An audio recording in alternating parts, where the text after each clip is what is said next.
تو ہمیں کیا یہ اجازت ہے کہ ہم حضور کے سنہری روضے کے جالی کو چوم سکے؟ امام احمد رضا بریلوی نے کہا کہ تو اپنے ہونٹ کو اگر اتنا قابل سمجھتا ہے کہ چوم سکتا ہے تو چوم لے گا۔ ارے تمہارا تو منہ ہی نہیں ہے دکھانے کے قابل، دن بھر تو زبان سے گندی بات کرتے ہو، گالی بکتے ہو، اور تم یہ حسرت رکھتے ہو کہ ہم خواجہ پیر کے چوکھٹ پہ جا کر چادر چومیں گے، ان کے روضے کے جالی کو چومیں گے؟ ہماری اتنی اوقات کہاں ہے بھائی کہ ہم چوم سکے؟ ارے ہماری یہ تو زبان گندی ہے، یہ تو کرم ہے ان کا کہ ہم کو بچائے ہوئے ہیں، ورنہ ہم تو اتنے عیسیٰ ہیں کہ نصیر دین نصیر جب مدینہ شریف کے اندر جاتے ہیں تو آپ روضہ رسول پہ نہیں جاتے ہیں۔ آپ سے پوچھا گیا آپ روضہ رسول پہ کیوں نہیں جا رہے ہیں؟ تو نصیر الدین نصیر کہتے ہیں ارے میں اتنا گنہگار ہوں، میں اتنا سیاہکار ہوں کہ مجھے شرم آتی ہے کہ میں حضور کے سامنے یہ اپنا چہرہ لے کر کیسے اور بتایا آپ کو علماء بیٹھے یہ اب سمجھ جائیں گے، اب ان کا دل چل جائے گا، اب یہ مسکرانے لگیں گے۔ نصیر الدین نصیر کہتے ہیں شرم عیسیٰ سے نہیں سامنے جایا جاتا، شرم عیسیٰ سے نہیں سامنے جایا جاتا، ارے یہ بھی کیا کم ہے کہ تیرے شہر میں آئے ہوئے۔ شرم عیسیٰ سے نہیں سامنے جایا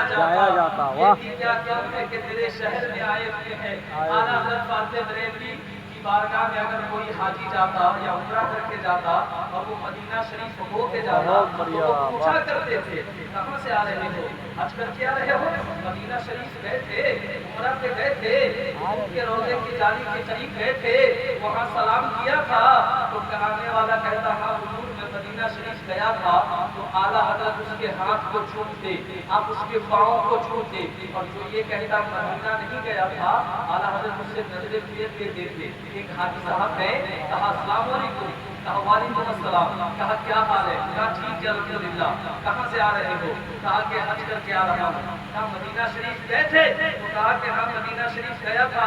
لیکن 2 ہی دن رہنے کا موقع ملا۔ کتنا دن رہنے کا موقع ملا؟ اب سنیے اعلیٰ حضرت فاضل بریلوی کہتے ہیں ارے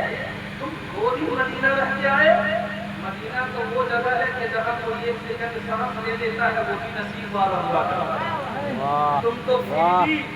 2 دن رہ کے آ رہے ہو۔ یہ سنو، ارے ہم نے کعبہ کے در و دیوار کے قریب روتے بہتوں کو دیکھا ہے، لیکن جتنا ہم نے مدینے کے گلیوں میں روتے ہوئے دیکھا اتنا ہم نے کہیں دنیا میں عاشقوں کو روتے ہوئے نہیں دیکھا۔ تبھی تو شاعر نے کہا کہ یہ طیبہ کی محبت کا اثر ہے، ورنہ ارے کون روتا ہے لپٹ کے در و دیوار۔ نعرے تکبیر، نعرے رسالت، مسلک اعلیٰ حضرت، نعرے تکبیر۔ یہ تو طیبہ کی محبت کا اثر ہے، ورنہ ارے کون روتا ہے لپٹ کے در و دیوار کے ساتھ۔ اگر آپ کی توجہ ہے اور آپ مسکرا رہے ہیں تو صلاۃ و سلام کے حوالے سے ایک بہترین دلیل کے ساتھ ایک بات آپ کو بتاؤں گا، ذرا دونوں ہاتھ اٹھا کر کہیے یا رسول اللہ، یا رسول اللہ، ایسے نہیں اور زور سے کہیے یا رسول اللہ، یا رسول اللہ، اور ذرا مسکرا کر کہیے یا رسول اللہ۔ آپ حافظ جی ہیں، آپ حافظ جی ہیں تو یہاں آئیے نا، آپ رہبر ہے، یہاں لیڈرشپ سیکھیے، پیچھے مت بیٹھیے، کمانڈر نہیں بننا ہے آپ کو چیف بننا ہے، یہاں آگے آگے آگے آگے آگے آگے جو عالم ہو جو حافظ ہو وہ شرمندگی محسوس کرے گا کہ عالم بننے کا کیا بات ہے، واہ، کبھی شرماتا ہے، ارے مولوی کو کبھی کمزور مت سمجھیے، مولوی اتنا پاورفل ہوتا ہے نا کہ بڑے سے بڑے سیاستدانوں کے ہاتھ جیل میں رکھتا ہے۔ رسول اللہ کا دین پڑھ کے آیا ہے اور مدرسے کی چٹائی پہ بیٹھ کر دال روٹی کھا کے آیا ہے، آپ اسے کمزور سمجھتے ہیں؟ ارے نہیں میرے بھائی، یہ وہ علماء ہوتے ہیں جن کی برکتوں کی وجہ سے اللہ سمندروں میں مچھلیوں کو رزق عطا کرتا ہے، یہ وہ علماء ہے جن کی برکت سے اللہ بارش برساتا ہے، یہ وہ علماء ہے جو قبرستان سے گزر جاتے ہیں تو اللہ قبر والوں کے قبر سے عذاب کو اٹھا لیا کرتا ہے۔ ہاں ہاں، یہ وہی عالم ہے جو جسے چاہتا ہے اسے جنت میں لے کے جاتا ہے۔ تبھی تو تاج دہلوی نے کہا تھا کہ رہتا ہے نام علم سے زندہ ہمیشہ دار اولاد سے تو بس یہی دو پست اور چار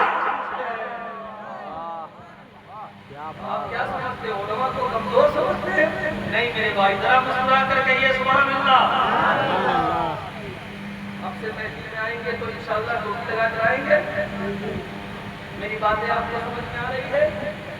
خوب اچھے سے آ رہی ہے ماشاءاللہ آپ تینوں نے یہ جو لمحہ ہونا ہے نا سب سے پیارے لگ رہے ہیں کہ آپ نے نا علماء کی باتوں کو قبول کیا ہے ان کی باتوں کی قدر کی ہے آپ نے میرے بھائی مسلمان کا مطلب یہی ہوتا ہے کہ اگر ہم غلط راستے پہ چل رہے ہیں اور ہمارے بڑے جب ہمیں سمجھاتے ہیں تو ہم ان کی باتوں کو قبول کرتے ہیں کچھ لوگ آج کل چیٹ جی پی ٹی سے دین سیکھتا ہے گوگل سے دین سیکھتا ہے اور وہ پڑھتا کچھ بھی نہیں ہے اور وہ مسجد میں آئے گا امام کو خود یاد رہے گا آپ کا پاؤں ٹھیک نہیں تھا آپ رکوع میں ٹھیک نہیں تھے آپ کی ٹوپی ٹھیک نہیں ہے ارے بھائی جاہل آدمی وہ بھی چیٹ جی پی ٹی سے دین سیکھ کے آیا ہے یہ چیٹ جی پی ٹی کا اسرائیل کی پیداوار ہے یہ یہودیوں کی پیداوار ہے اور تم ہمیں دین سکھا رہے ہو تجھے پتا نہیں ہے کہ جو گوگل سے راستہ پوچھ کے جاتا ہے وہ کبھی کبھی ندی اور کھائی میں جا کر گر جاتا ہے اگر کامیاب ہونا ہے تو مفت کا مفتی مت بنو اپنے علماء کے قریب آؤ اور ان کے پیچھے چلو